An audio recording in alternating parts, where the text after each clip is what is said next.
Okay, so this morning we're going to start off with our floodplain management plan, and let's go to PowerPoint. Please let me know, online folks, if you can see PowerPoint. Oh no, I have to share it, don't I? Hold on. There we go.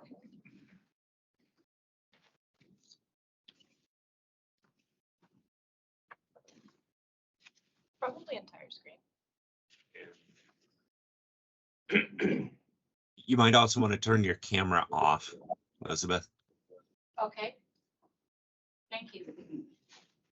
How does that look?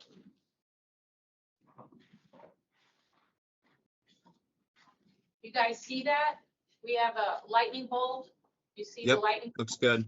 Okay, so as stated earlier, we're going to have two events here. Stormwater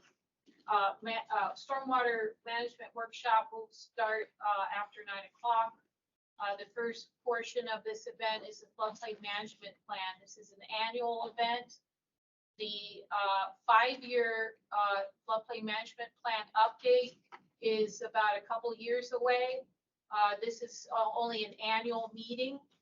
At the 5-year meeting, the floodplain management plan event, that's when we do our formal update.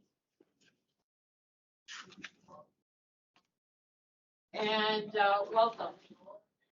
The speakers today, myself, I work with our floodplain administrator, new floodplain administrator, Alfred Zuniga. And I work in transportation. I work in floodplain administration and stormwater management. Gabriel Rascon, he works as the Smart Mobility Program Manager and also in transportation. And we also have Candace Ruprecht with Water Conservation Program Manager for Tucson Water. And also another Tucson Water coworker is Brooke Bushman. She's the Maintenance Program Manager for Storm to Shade, which is our name for the Green Stormwater Infrastructure Program. And we also have from the City Manager's Office, Savannah Martinez. In this meeting, our intent is to provide you with the information about our action plan and what we've been working on for this past fiscal year, and some general information about flood and erosion hazard. Our time schedule is off already, but we're gonna go ahead and I'll skip our stormwater outreach event. That flood insurance meeting information is actually online. You can go to the City of Tucson floodplain management, floodplain administration website, and I will see if I can show that to you. You type in City of Tucson floodplain administration, and you can scroll down, and you'll see down here information from recent outreach events. And we have our 2023 Tucson area flood insurance outreach recording, and you can go ahead and do that on your own. This page also has information about our updates, and you can also view the floodplain management plan from this website. So let's go back to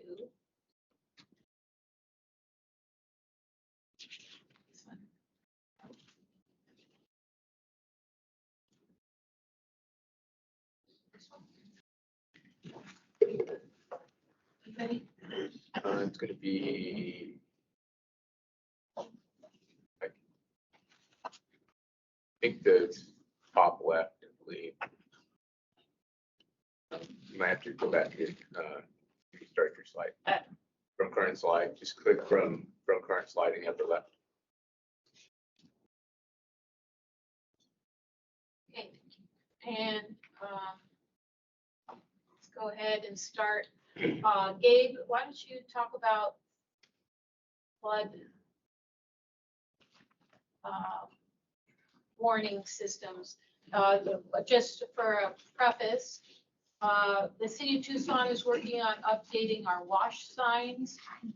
We also are working on signage to prohibit access issues that are occurring in our storm drain system with homeless. And we're also working on updating our flood flashers for our big dip crossings. And Gabe, why don't you go ahead and talk about what you got here? Sure. Again, my name is Gabriel Rusco. I'm the Smart Mobility Program Manager. And he asked what is Smart Mobility? It's a new division that the city of Tucson started. Right now, it's really seeing how we can implement new technologies and new practices to make the city safer and more efficient. Elizabeth invited me to speak. Thank you for having me. To briefly touch very surface level on some of the improvements that we're taking on that are related to floodplain and stormwater management. As some of you may or may not be aware, there was a recent voter approved passage of Proposition 411. Quick overview, this was $540 million for street condition improvements throughout the city.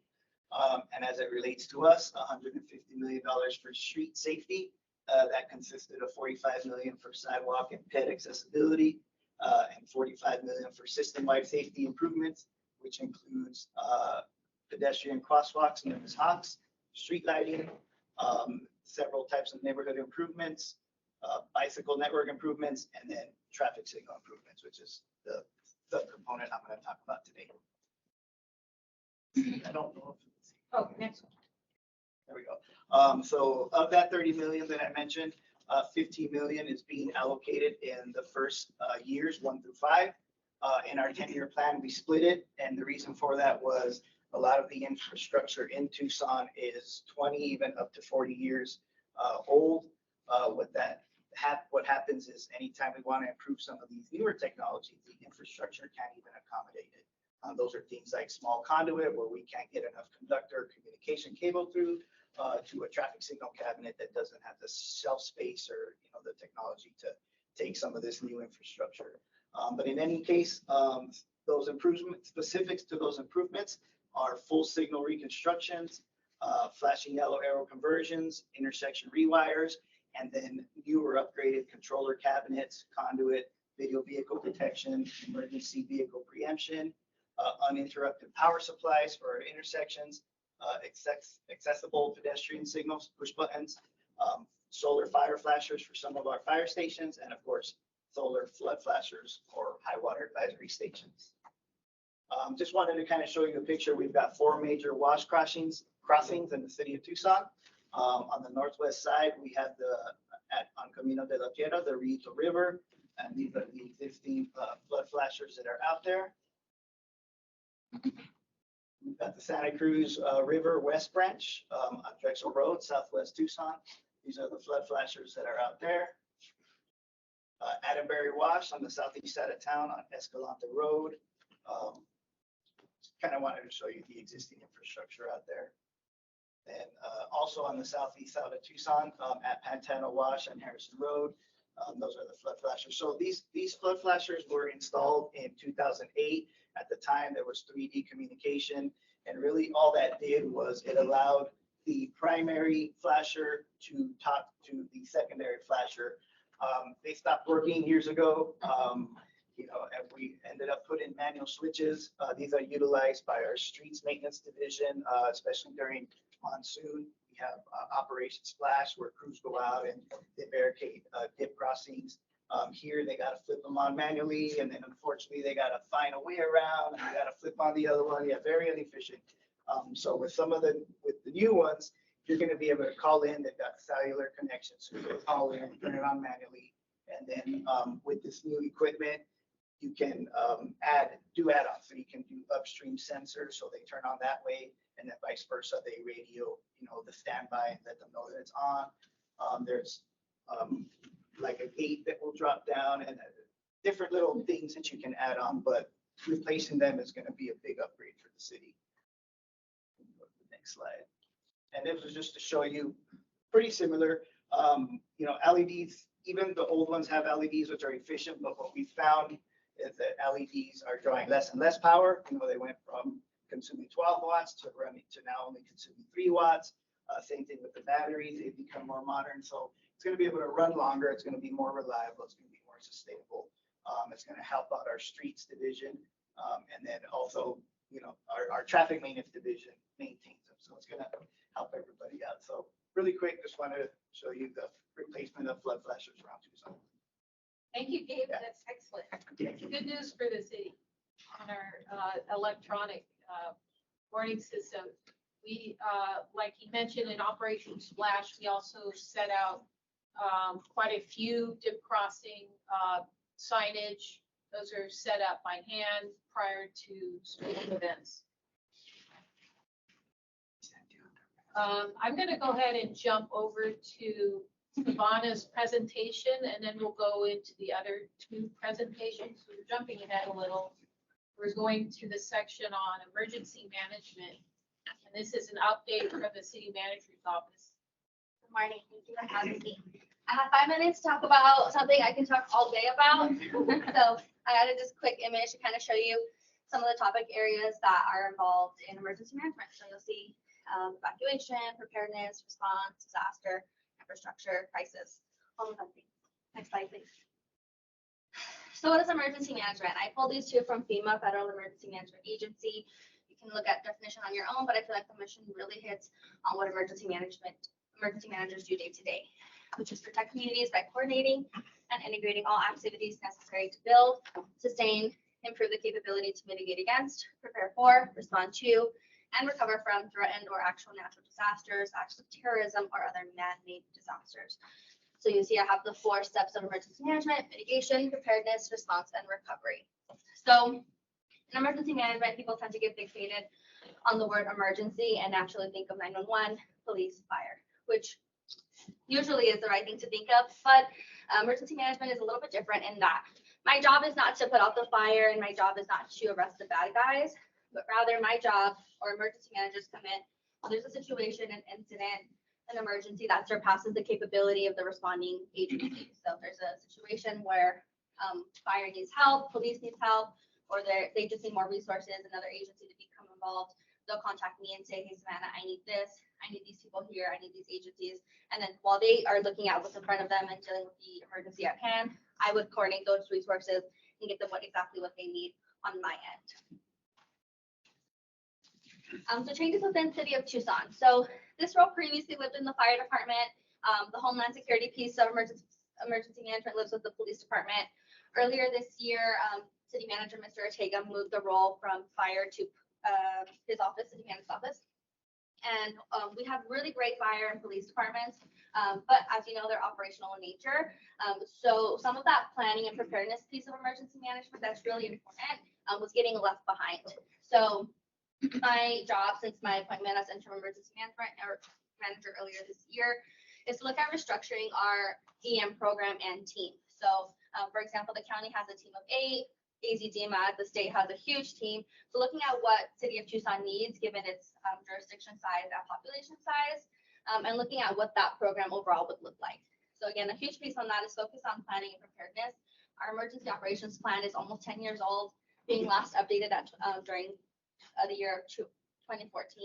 So I'm updating that currently, and it'll go before Mayor and Council in one of the September meetings.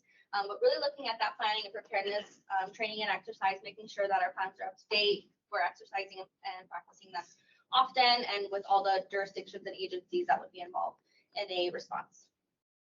Additionally, working with departments to make sure that their COOP plans, contingency operations plans, or standard operation procedure plans are up to date. Working with city PIOs to get me an emergency management site module on the City of Tucson site. That way, internally, or our residents can look and see how they can be prepared on their end, should there be an emergency. And with that, looking at our public outreach and focusing on some of that community engagement on how residents can plan for emergency preparedness. So you should have like an evacuation bag that if you have to evacuate in 5 minutes, that's ready to go.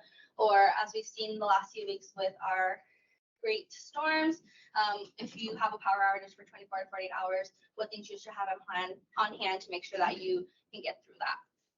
Lastly, another huge piece of emergency management is creating and maintaining relationships with governmental agencies, NGOs, the private sector, and other stakeholders.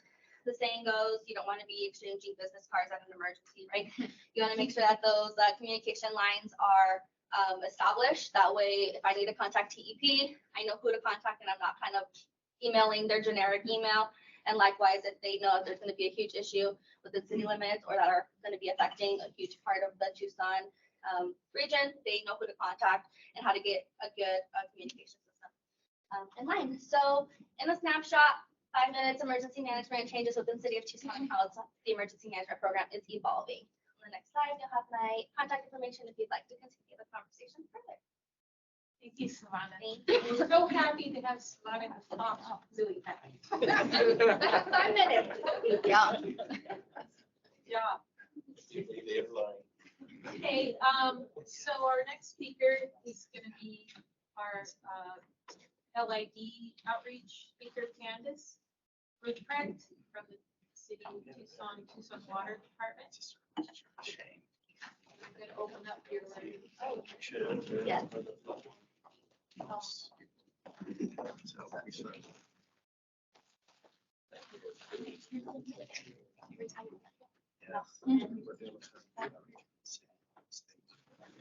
Oh, Yeah. For some reason I thought I'll be talking about you in a minute.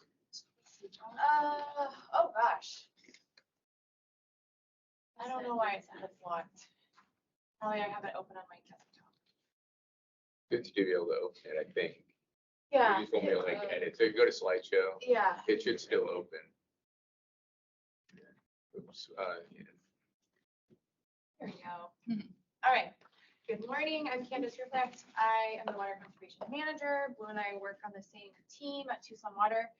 I'm going to start real high level with some stuff happening at Tucson Water, dive deep into one specific program that relates to stormwater, and then end with some collaborative work we have going on across the city. So next slide, please. We are part of this newly branded Conservation and Stormwater Resources Division. Within that, James McAdam, which I'm sure many of you know, is our administrator. And then I manage the conservation program, and Blue Baldwin manages our storm shade program, which Brooke is going to talk about in just a minute. So it's a team of about 20 people doing DSI and conservation work within Tucson Water. Next slide. All right, anyone seen this graph before? I know Brooke has.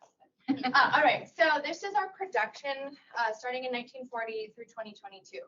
And I am starting with this because I think it tells some interesting stories about where we are in terms of water planning and water demand in the Tucson area. Dark blue is groundwater, light blue is Colorado River water.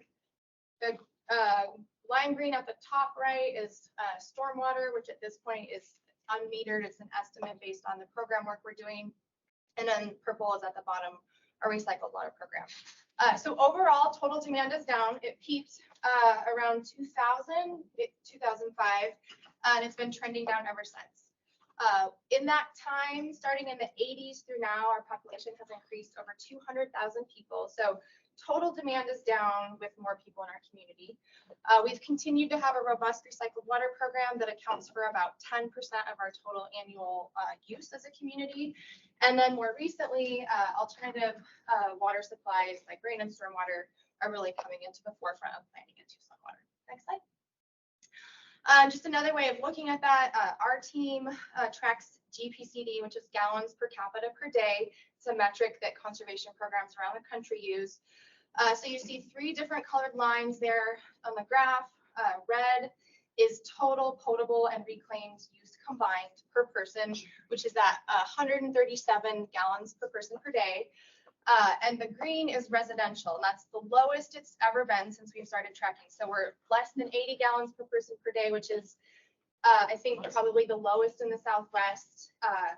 Maybe Albuquerque's right around there too, but definitely lower than the Phoenix area.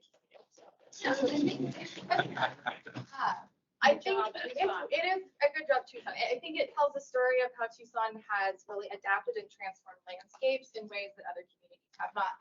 And we see that now with the push for even more progressive landscape practices and development codes going forward. Fine. All right, so Elizabeth mentioned just briefly, I should talk about current drought status. So we are in a tier 2 drought. stage, which is based on the levels in Lake Mead. So that's a determination for the whole Colorado River Basin. Our drought plan was updated in 2020, and it will be updated again in 2026 when there are new negotiations on the Colorado River. But for right now, our drought tiers mirror what's happening on the Colorado River. So currently in tier 2, we sort of blew through tier 0 and tier 1 quickly in the last couple of years. This spring was a better rainfall season, so managers were optimistic that we can at least hold at tier 2 and maybe bump back up to tier 1 instead of going to tier 3. So we look at this in 2 ways: what the city's doing internally, and then what we're asking our customers to do. So we're always trying to lead by example, of course. That's what we're all trying to do here in our roles at the city. So we already audited several facilities. We developed water use guidelines for different customer classes, think like residential and commercial. We've begun to implement recommendations from those water audits. We have more facilities we would like to audit.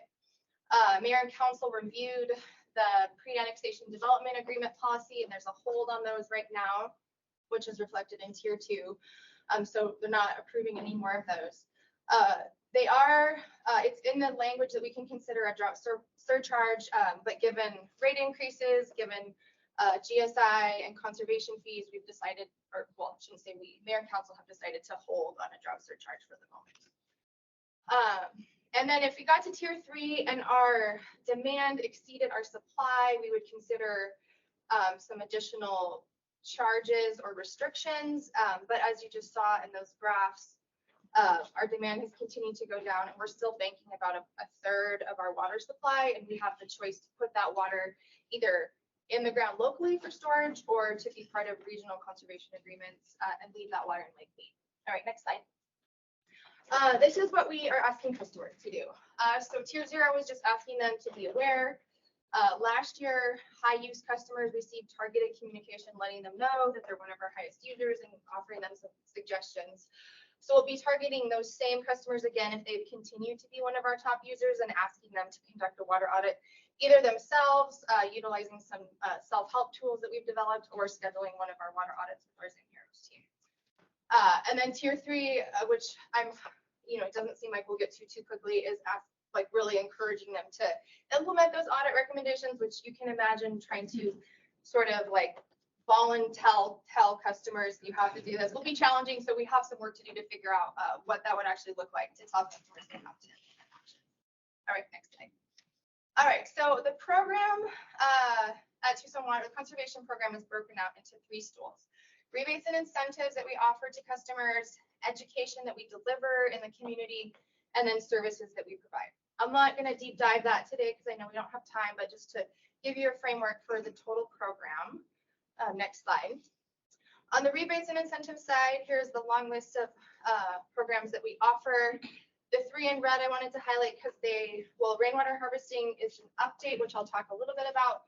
And we just rolled out low-income gray water grants and loans, as well as a low-income discounted clothes washer program. So long list of rebates, which is available on our website. Next slide. And just a highlight of what the program has accomplished to date. Overall, we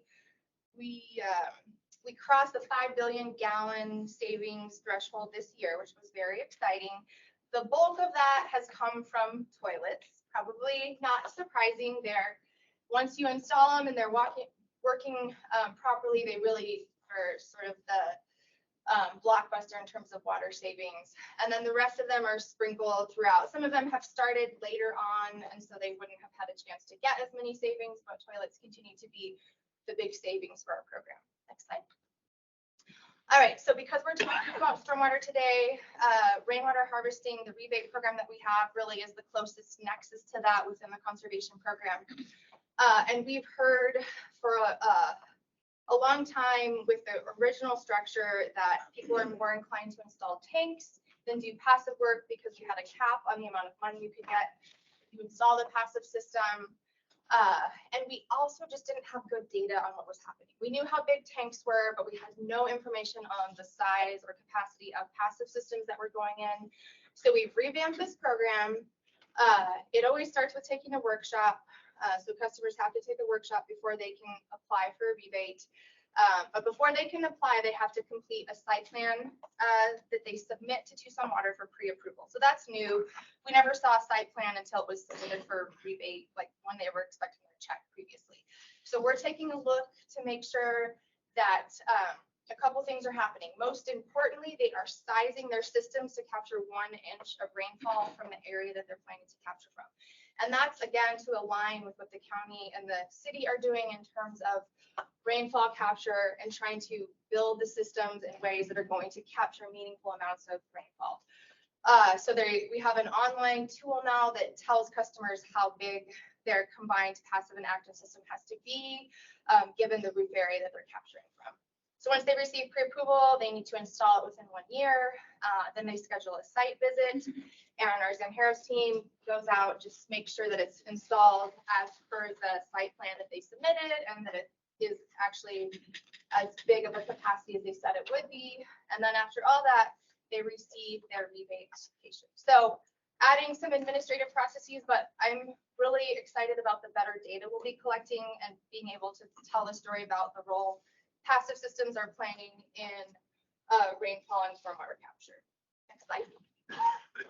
I think I actually talked through all this in the last slide. So the rebate program is still $2,000 per property, but now it can be any combo of passive and active features. System must be designed to capture at least 1 inch of rainfall to get the full rebate. Oh, this is the piece I didn't mention.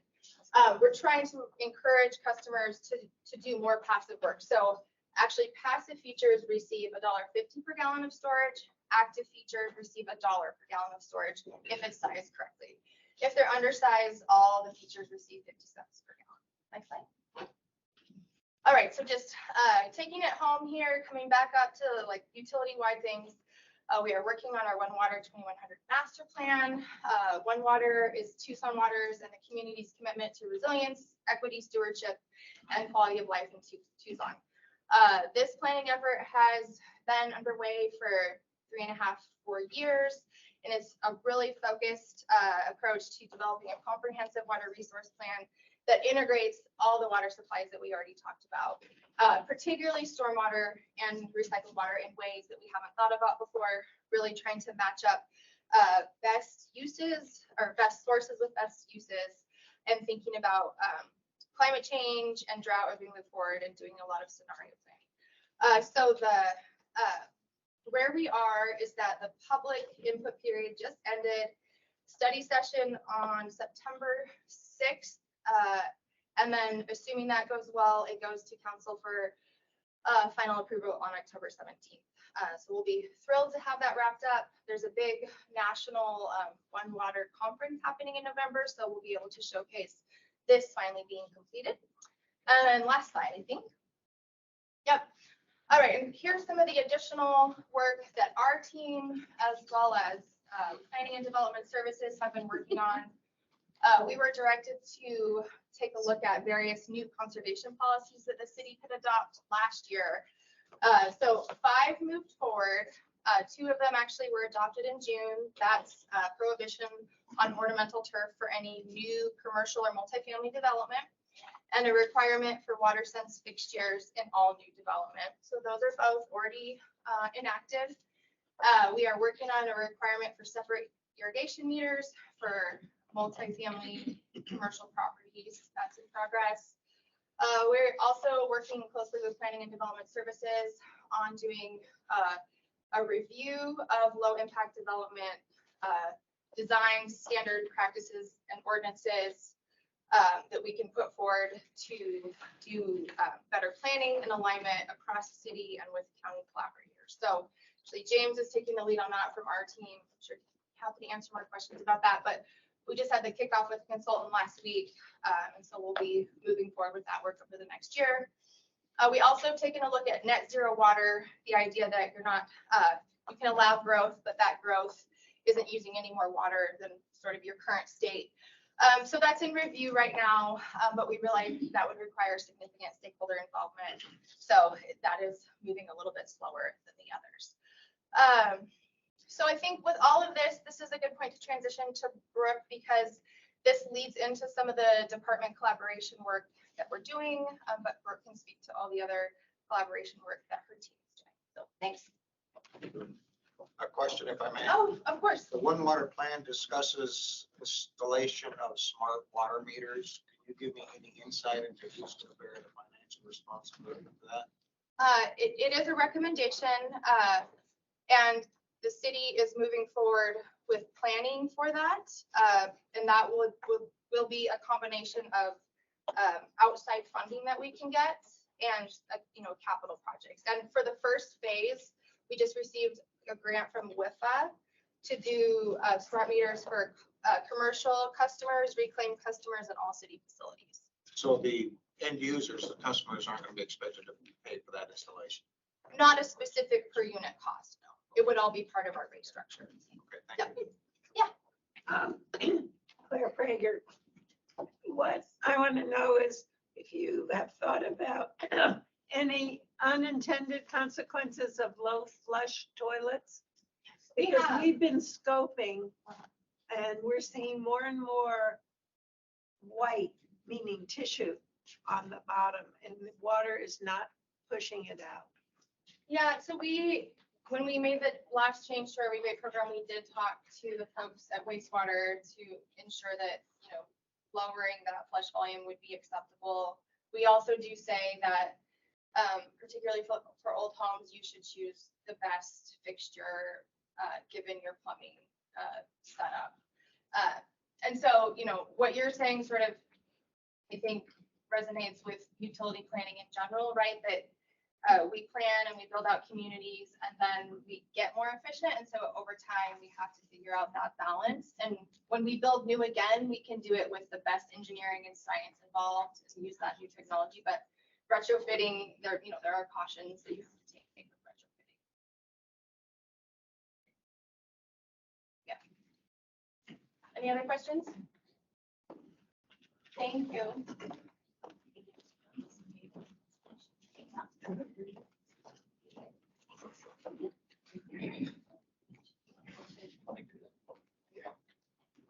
Excellent. Thanks for the lead-in, Candace. My name's Brooke Bushman. I'm the maintenance program manager for the Storm to Shade program, which, as we mentioned, is our green stormwater infrastructure program. Thanks for having me. So first of all, what is green stormwater infrastructure? The name itself is kind of vague and non-descriptive, but it really is using using aspects of nature to help manage stormwater within any setting, and our setting is the city, within the city of Tucson. And so these features, they direct stormwater from hardscapes such as streets, parking lots, rooftops, and even in some case, compacted urban soils. And we're using it to provide many benefits, including minor flooding, but also improving air quality, shading and cooling neighborhoods, all these great features that you see here. And our GSI within the city is embedded within a lot of other landscapes that other departments manage. So our Storm to Shade program, a lot of our work this past year has been focused on building cooperative networks and communication systems to manage these small pieces of infrastructure embedded in our parks, greenways, streets, some Tucson water well sites, etc. So thank you, Candace, for saving me time. Sorry. No, it's fantastic, actually, because you've described all the pieces. What I want to focus on again is that our program is focusing on that little green line that, as Candace mentioned, is unmetered at this point. And thinking about how we really engage stormwater in the One Water management of the city of Tucson water system. So our program is really trying to accelerate that and build more projects and also maintain them within the city. So I'll go into it a little bit later, but we're working with conservation to come up with some standardized ways that we can actually measure or come up with some estimates to fill in that number with actual numbers for how much water we're harvesting in any one particular year.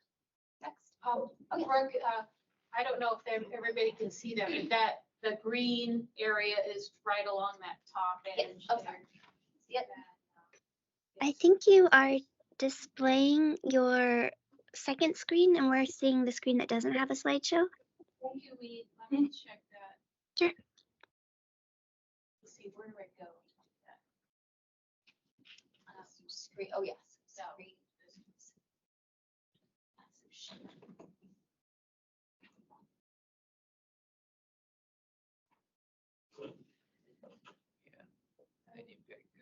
Higher.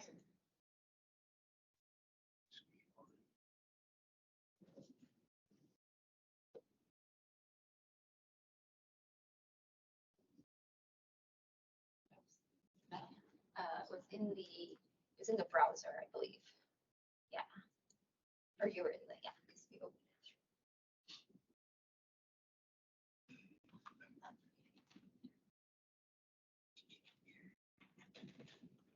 Do you guys see this screen? It's got the one water kind of circle there on the upper left, right?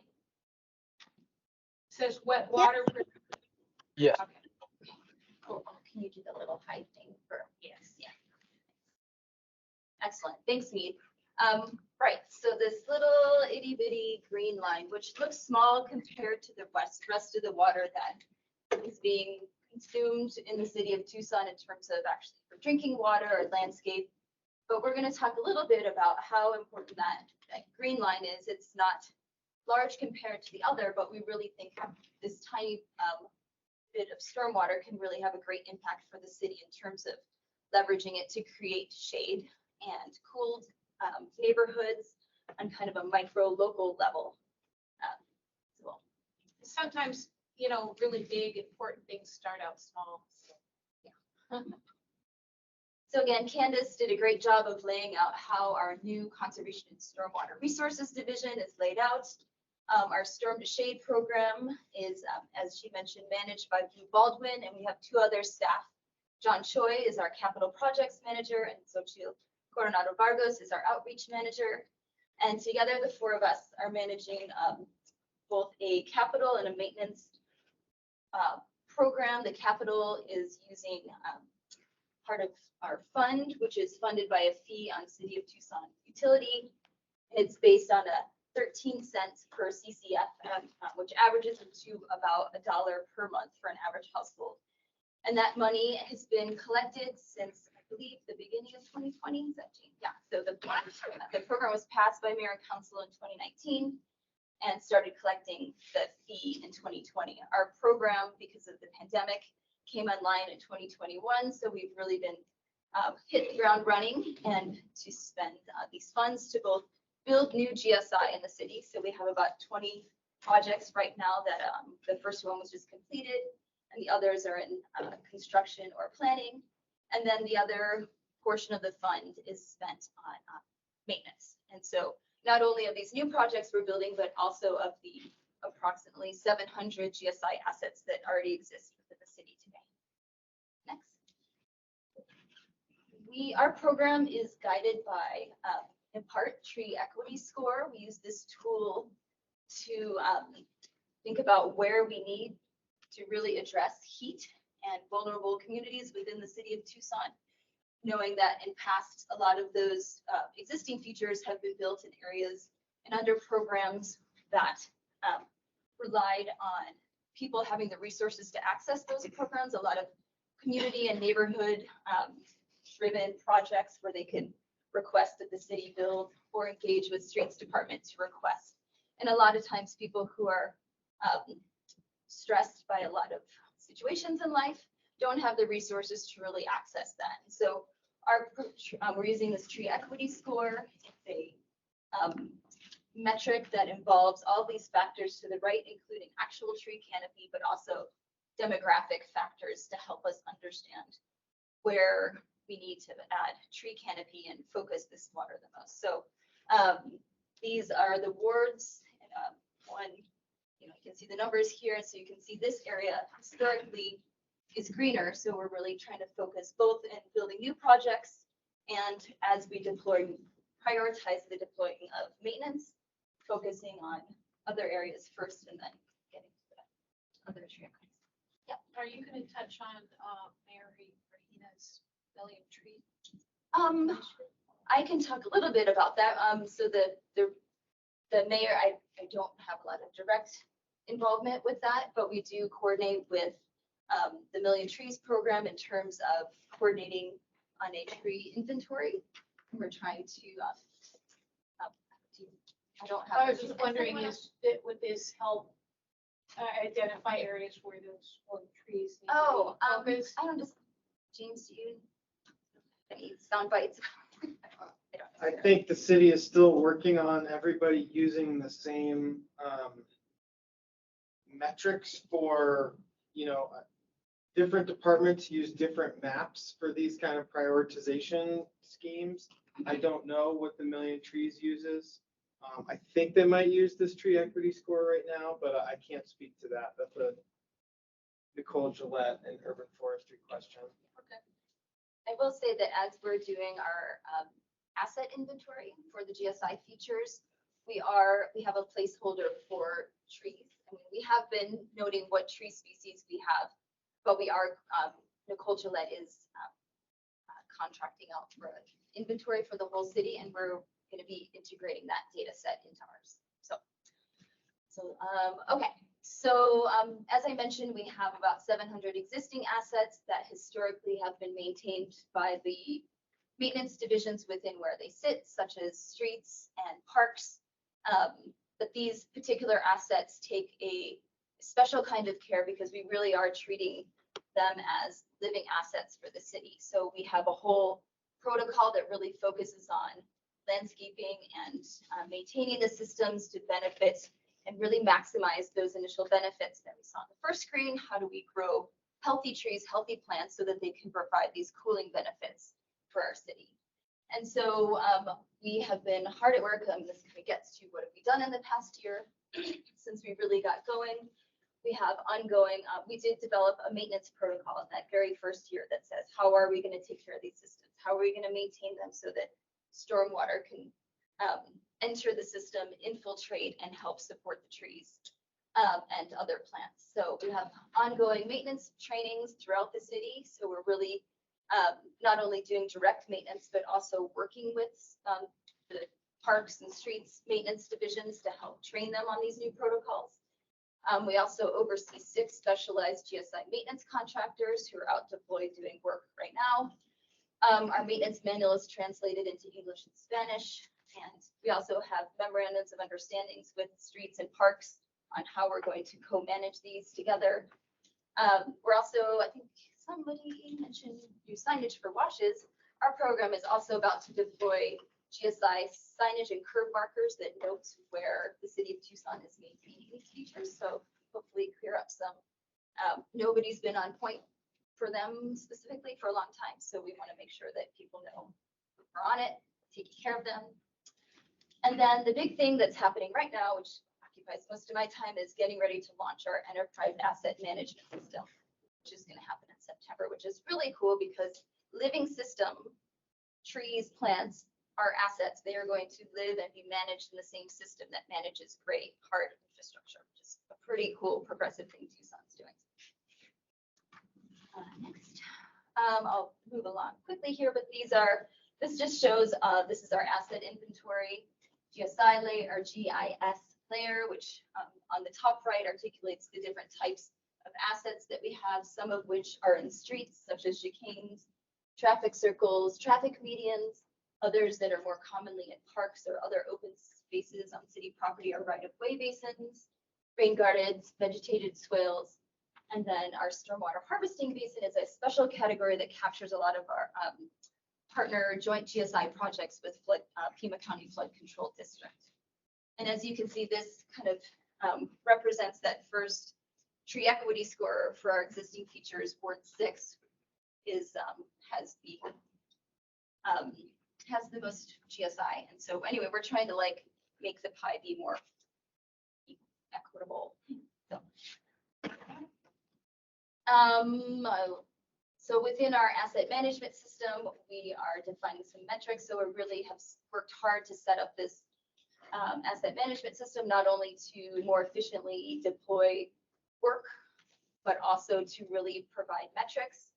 And we have placeholders to actually collect data and measure and provide data on how we are increasing shade, mitigating urban heat, wildlife habitat, and healthy soil, as well as some we're setting it up so we can actually get some numbers on the amount of water that we're capturing and infiltrating in any one year.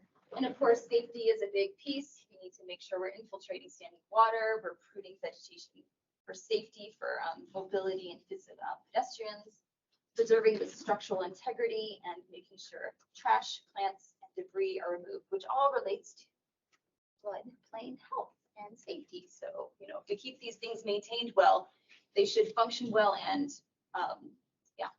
not provide flood hazards. Next. Again, what have we done in the past year? We really got cooking in October. We're now into our third season of preventative maintenance, and we've had 823 GSI maintenance visits. There's 387 assets that were in the rotation. So those are ones that don't have an active maintenance agreement through a neighborhood. And so anyway, these are just some of the cool things we've been doing, which again are focused on making sure that the infiltration basins are clear of sediment and invasive species, which can oftentimes clog up the systems. We've partnered with DTM on volunteer and damaged tree removal, building trust with neighbors through site tours and alerting property owners where landscape maintenance conflicts are occurring. So a lot of work has been happening. You can see if you live in Tucson, you can see these little signs out, your green stormwater fee at work, which our contractors have and put up when they're working. And then we also have those signs, watch for them, because we're putting those up where we're building new projects too. And I already talked about capital projects. The black dots show, as I mentioned, we're trying to fill in projects more in these lower tree equity score areas. Next. That's good to see that. Yeah, so you can see it overlaid where like most of them currently exist, and then and so each dot could have multiple GSI assets, not just. See if you can play this. This is you have a fantastic outreach program, so that not only are we doing work, but we're communicating.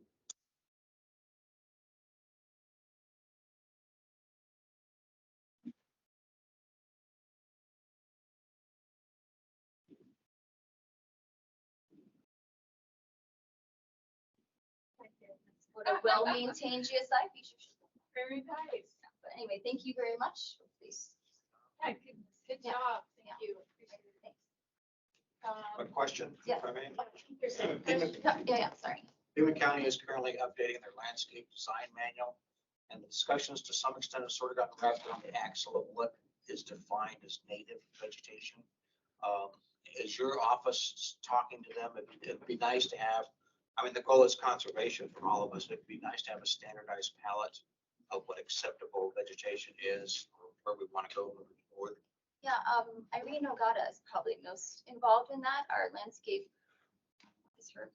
She's within our Landscape manager. landscape manager. So but our program is when we are planting or replacing vegetation, we are focused on, desert adapted or native vegetation, because our thing I didn't say is, with using stormwater is designed to offset the need for irrigation. So our goal is that these be 100% dependent on stormwater. So we're not using those other potable or reclaimed water sources. So that is really the drive, is we need to be planting vegetation that can survive on little water.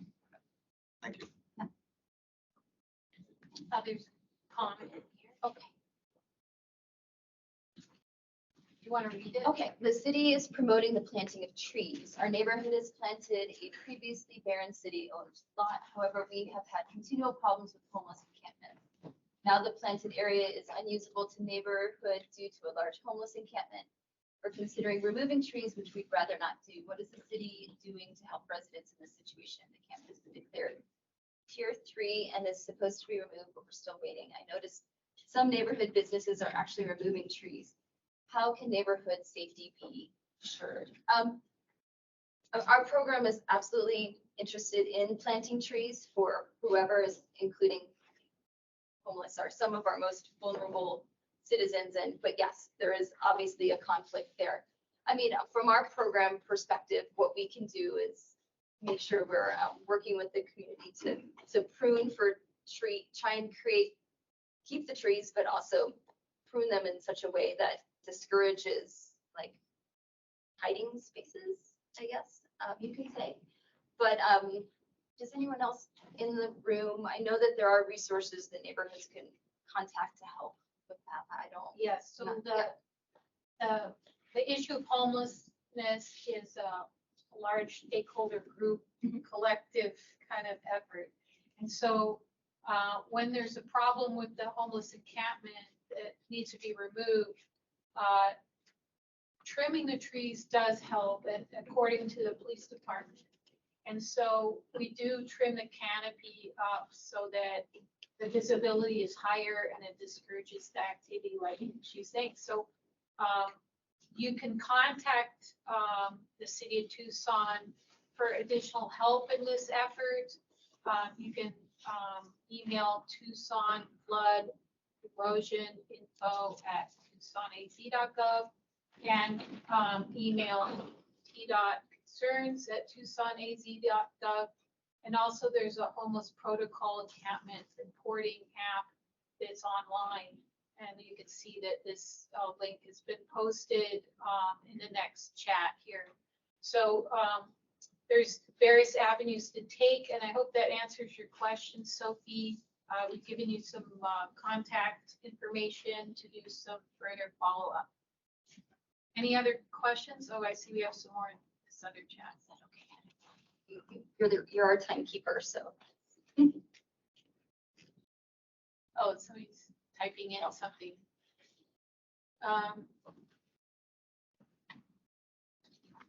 Just have one question. Yeah. Thank you for all your work that your group does, Brooke, and everything is very helpful and good provided service to the community. Are you guys looking to down the road, and once you get this more sustained, growing the program into Pima County as well, if you're a Tucson water user? That would be a James question. Right now, he's getting lots of, but I mean, I would say what we're doing right now is through the asset management system and getting all that in place is taking the time to set up a system where we can really understand what the size of the work is and what resources we have and how we can grow those strategically to meet the demand and need. And that's James is our leader in helping us manage that, but we're trying to take on what we can and do it well and gather data about what that is and use that to learn to inform how we might grow in the future. Yeah, I would just add, we have a couple of things already in process we have partnerships with Pima County Flood Control District, and where they're making investments inside the city, and the Storm to Shade program is taking over maintenance of those. We are also working together on the development of the LID, or the Low Impact Development Ordinance, which will apply to some degree. However that's worked out, I don't know, but both inside and outside the city. So we're dipping our toe in the water. To truly expand into Pima County, there would have to be a funding source, but I would say flood control is already, a leader in that area. And so I think those partnerships just continue to grow. I got a quick question for you, Brooke. I'm involved in a small little drainage problem in the neighborhood. And I think that there's a possibility for a GSI structure to be built in this area to eliminate some of the ponding that's occurring in this neighborhood. You'd be the best person to contact with respect to evaluating the conditions of the area. To see if Lou that's and John, since John is our capital programming between the two, then they kind of go and scope out new issues and problems and stuff like that. Yeah, and sometimes it's a mix of, the GSI can only take it so far, and there's a lot of existing road grading that's, we have to work what's there, and if we can't address that, then we have to work with DTM and come up with some engineering solutions. So, yeah. Thank you. Yeah, thank you. Thanks for Yeah. yeah. Okay, so we've completed our presentations for the floodplain management plan meeting, and we handed out a document that you can fill out. The front page is about the city's floodplain management plan. You can see the goal of the city of Tucson's floodplain management plan in middle there. the sheet here that you got, that just handed out. And then also you can see our priority hazard areas. Public infrastructure conveyance is priority 1. That's continued to be the priority 1 over the years. And you can see the other hazard areas, include utility, municipal structures, urban high density flood areas, private drainage infrastructure, natural floodplains, vegetated, associated flood hazards, and geomorphological flood hazards like subsidence and other erosion. I'll just go ahead and read the goal of the city. It's the city of Tucson floodplain management plan goal is to reduce flood and erosion hazards, damage, and associated costs by continuing to identify high-risk areas, continue to provide safe, efficient, balanced conveyance of stormwater runoff, continue to promote tree canopy, maintaining, enhancing, and restoring riparian ecosystems and wildlife corridors, continue to increase community awareness of green infrastructure, water harvesting, low-impact design methodologies, stormwater quality protection, floodplain preservation measures, and general flood and erosion information. Continue to expand incentives for private property owners and developers to implement sustainable flood and erosion hazard mitigation strategies. And so that is why today's floodplain management plan meeting included the topic of water conservation and stormwater. There's an overlap between stormwater quality and floodplain management. And so that's why we had Brooke and Candace speaking in this section. You're welcome to add any feedback if you've read the floodplain management plan action items. It's like page 56 of the report. You can find that report again on that City of Tucson Floodplain Administration website. And if you have any proposals for revising any of those action items or updating them, you're welcome to fill it out here and leave it with us up here. Scott will take it. Scott, raise your hand. Scott's helping out with the floodplain management meeting this year. He's from PDSD and he'll take your comments. The next page is part of our stormwater workshop information, and you may want to keep this until you go through the stormwater workshop portion and then turn it in. Right now, I think we've gone through our question and answer section, so I'd like to offer a 5-minute break, and then we'll start our stormwater workshop.